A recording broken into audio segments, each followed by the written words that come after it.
Distingués, honorables députés de notre très chère province du Kasaï oriental,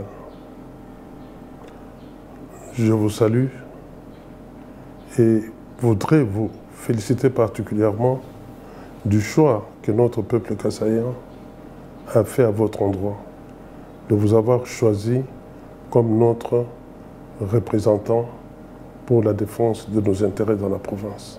Je m'appelle Georges Moukounan-Lwabing. Je suis un des candidats sénateurs de notre chère province. Et je voudrais vous remercier, si vous le permettez, de me consacrer un peu de votre précieux temps pour me permettre de vous entretenir sur ma vision de développement de notre chère province. Parce qu'ensemble, vous et nous pouvons réussir le pari, pousser loin notre province. Et cette vision, en ce qui me concerne, et c'est le thème qui me tient à cœur, c'est le désenclavement du Kasaï. Parce que sans le désenclavement du Kasaï, on ne pourra pas se développer comme il faut. On ne pourra pas se mettre à l'avant-plan. Parce que ce qui a toujours permis aux Kassaïens d'être reconnus dans le monde, c'est parce que c'est une force de travail, une force de vision. Et donc le Kassaïen ne peut pas vivre enfermé. Il doit être désenclavé. Et c'est ce thème de désenclavement que je voudrais qu'on partage ensemble, si vous permettez, qu'on prenne un petit temps ensemble.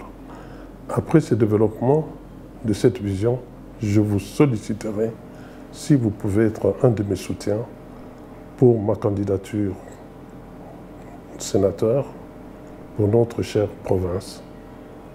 Depuis l'époque belge, on nous a laissé un chemin de fer qui aujourd'hui est dans un état incroyable. Aujourd'hui, il est difficile d'approvisionner le Kasaï. Et quand bien même on devait l'approvisionner, on avait des ruptures de charge. Lorsqu'on venait de Kinshasa, il fallait s'arrêter à Ilebo, transborder la marchandise pour l'amener chez nous, avec tout ce qu'il y a comme risque de perte de marchandises et d'avoir des coulages.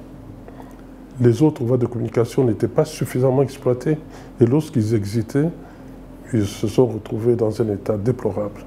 Aujourd'hui, le Kasaï, qui normalement devait profiter parmi les provinces qui devaient profiter de la SADC, il y a le Kasaï parce qu'il a une porte ouverte, le sud de l'Afrique, sur l'Angola, l'Afrique du Sud, et tous ces produits, tous ces pays de SADC, nous y avons accès.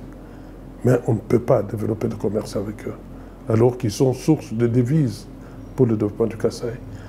Alors que si nous nous mettons dans les échanges avec eux, il est sûr que nous en serons les premiers bénéficiaires parce que nous sommes un peuple de travail, un peuple d'intelligence. Mais voilà, on ne peut pas profiter de ça parce que nous n'avons pas de route.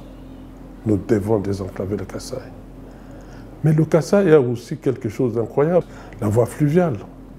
Nous pouvons de Kinshasa arriver jusqu'ici en passant par le Bandundu, en passant par Benadibele, par Lusambo et j'en oublie d'autres, pour arriver ici en Domba, à 40 km de Mbujimaï, centre de consommation. Et même de là, envisager d'aller jusqu'à Kananga. Mais voilà, cette voie naturelle qui est mise à notre disposition n'est pas suffisamment exploitée. Je dirais même n'est pas du tout exploitée. Voilà donc, nous sommes restés dans un schéma de l'époque des Belges qui nous avait laissé, sans remettre en cause ou sans réfléchir sur les possibilités qu'on pouvait obtenir du désenclavement. C'est pour ça, moi, je m'inscris parmi ceux qui pensent que la meilleure façon et la priorité pour le Kasaï, c'est de le désenclaver. Nous devons nous positionner par rapport au chemin de fer qu'il ne faut pas abandonner. Il faut lutter pour que ce chemin de fer reprenne de l'activité.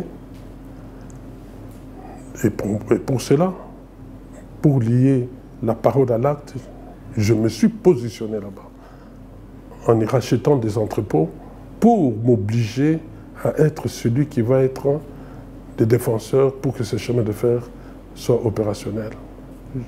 J'ai acheté des dépôts là-bas. À Karambambouji, entrée de la route vers le SADC, vers l'Angola, je me suis aussi positionné pour donner l'exemple aux autres que allons-y, positionnons-nous pour nous permettre d'être prêts à entrer sur ce marché du Sud. C'est toujours dans le cadre des enclavements. Mais ce qui est prioritaire aujourd'hui pour moi, c'est d'abord ce qui nous est naturellement donné, c'est-à-dire la voie fluviale, c'est-à-dire le port de Ndomba. Et là, cher honorable, moi je me suis lancé. J'ai mis à disposition de notre province 2 convois. J'ai un convoi pour le transport de marchandises et un convoi pour le transport de produits pétroliers. Parce que je sais que là, notre province souffre énormément. Et là, pour le moment, d'ici 1 ou 2 mois, je vais inaugurer les entrepôts que je construis en Ndomba. Tout cela, pas pour moi, mais pour donner un message aux autres, pour qu'ils suivent l'exemple pour ceux qui peuvent le faire, mais du moins ensemble, faciliter l'approvisionnement de notre chère province. Le désenclavement n'est pas que dans l'infrastructure. Le désenclavement, c'est dans tout. Nous devons désenclaver dans notre façon de faire. Nous avons des terres très riches. Nous pouvons, par le développement rural, essayer de devenir un centre de production pour le Congo et pourquoi pas pour l'Afrique tout entière. Parce que nous avons été capables d'être le centre mondial du diamant. Pourquoi ne serons-nous pas le centre mondial du développement rural? Dans le social, beaucoup connaissent le projet, mais peut-être qu'ils ne savent pas que c'est moi qui suis derrière ce projet, c'est la nécropole. La nécropole, c'était pour valoriser la valeur de la mémoire, le respect des gens qui nous ont été chers et qui nous ont quittés. Il fallait qu'on fasse quelque chose, il ne fallait pas qu'on accepte que pendant qu'on est vivant, qu'on soit considéré comme des gens de valeur, mais qu'une fois nous nous retrouvons dans l'au-delà, nous sommes négligés, nous sommes piétinés, et tout ça, le respect de la mémoire m'avait poussé à mettre en place ce projet de la nécropole. Mon expérience ne se limite pas là. Je suis un homme un grand entrepreneur en multisectoriel. Je suis aussi dans la construction, je suis dans l'immobilier, je suis dans l'agriculture, dans l'environnement, mais toute cette richesse que Dieu a bien voulu mettre à ma disposition, je suis arrivé au moment, et avec mon âge, de le donner à mon prochain, de le donner à ma province. J'ai mené beaucoup de réflexions en me disant, c'est vrai, j'ai été béni dans ma vie, j'ai fait des choses, j'ai donné des choses, même à nos frères, j'ai donné. Mais qu'est-ce que j'ai donné à ma province en tant qu'entité? Et c'est là où j'ai mené ces différentes réflexions. Je suis venu ici plusieurs fois, plusieurs voyages d'études et tout. Mais en conclusion, qu'est-ce que je peux vous dire? En conclusion, je voudrais vous demander votre soutien. Votre soutien parce que moi, l'homme socio-économique, je voudrais, pour la réussite de ce que je veux faire, être aussi votre sénateur.